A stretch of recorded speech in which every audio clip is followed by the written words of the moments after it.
आपने कहीं ना कहीं किसी भी व्यक्ति के मुंह से या फिर किसी किसी भी जगह पर आपने ये बात सुनी होगी कि रिस्क लो तभी तो आगे बढ़ पाओगे ना, रिस्क लेना जरूरी है।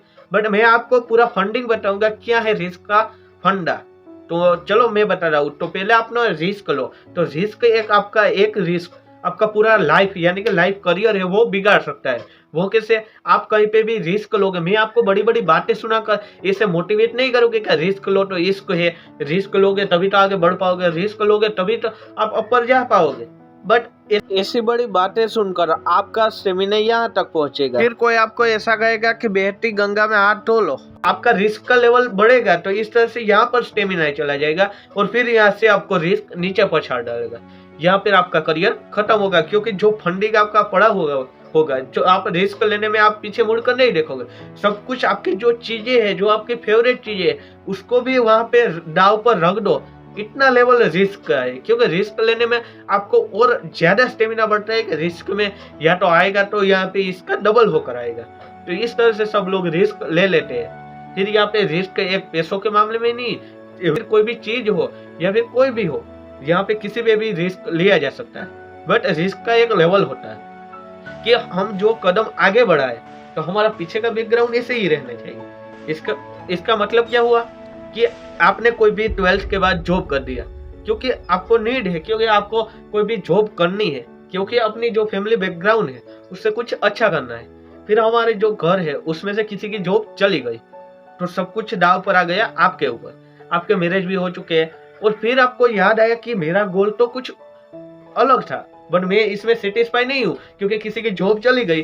तो अब हमारा सारा मंथली सेविंग जो भी सैलरी है वो तो पूरे परिवार के यहाँ पे हो जाता है। तो यहाँ पे हमारा कोई गोल कुछ अलग है बट आपके पास फंडिंग नहीं पड़ी हुई है कि 1 साल तक ऐसे ही रूट चलता रहे, मैं काम ना भी करूँ, मैं अपने गोल पर फोकस करूँ, तो यहाँ पे ये रूट चलता रहे, ये तब पॉसिबल हो पाएगा। आपने अपने गोल को आपने देख लिया है, फिर आपको पता है कि वो इतने नहीं इतने सालों में या फिर इतने महीनों में ये गोल पूरा होगा। बट पीछे से आपको फंडिंग भी उतनी रखनी पड़ेगी। तो उतनी फंडिंग रखोगे तो बैकग्राउंड में कोई भी अलग इफेक्ट नहीं पड़ेगा क्योंकि बैकग्राउंड में आप जो भी आपका सपना है या भी कोई भी अपना गोल है तो वो आपने बनाया है, सब कुछ आपने बनाया है। तो यहाँ पे फैमिली मेंबर्स को दोस्त क्यों आप कहोगे कि आप अफोर्ड कर लो, फिर यहाँ पे आप ऐसे ही रिस्क ले लेते हो और फिर आपकी जॉब भी चली जाती है और आप अपने गोल पर भी फोकस नहीं कर पाओगे क्योंकि आपकी जो फैमिली कंडीशन है वो मिडिल क्लास थी तो यहाँ पे लोअर मिडिल क्लास हो जाएगी। बाकी आपने सपना देखा है उसे लोअर मिडिल क्लास से हाई क्लास ले जाना। तो यहाँ पे इतना फर्क पड़ता है। फिर यहाँ पे आप फैमिली सिचुएशन में भी ध्यान नहीं दे पाओगे और अपने गोल पर भी फोकस नहीं कर पाओगे।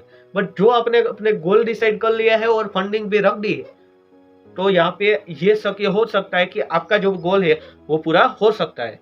और आपका गोल क्योंकि आपका गोल है ना, वो उसमें वो क्यों अफोर्ड करे, क्योंकि आपका गोल है, खुजली आपको है तो खुजालना भी आपको ही पड़ेगा ना, उसमें दूसरों का दोष क्या है, कहाँ पे है। यही सब कुछ फंडा है। तो इसे बस आपको रिस्क लेना है कि आपके जितने जो भी रिस्क लो पर छोटा छोटा कदम चढ़ाओ कि यहाँ पे आपका जो भी आपकी कैपेसिटी है आपको पता ही चल जाएगा मेरी कैपेसिटी इतनी है, बट आपकी कैपेसिटी है उससे भी कम रिस्क लो क्योंकि आप कहते हैं ना कि बूंद बूंद से सागर भर जाता है। वैसे ही एक छोटी सी शुरुआत आपको बड़े लेवल पर भी पहुंचा सकती है और एक छोटी सी गलती आपको बड़े लेवल से छोटे लेवल तक भी ला सकती है। तो यह वीडियो आपको कितना इंफॉर्मेटिव लगा कमेंट में जरूर से बताना और ऐसे वीडियो के लिए हमारे चैनल को सब्सक्राइब एंड वीडियो को लाइक कर देना। मिलते हैं अगली वीडियो में।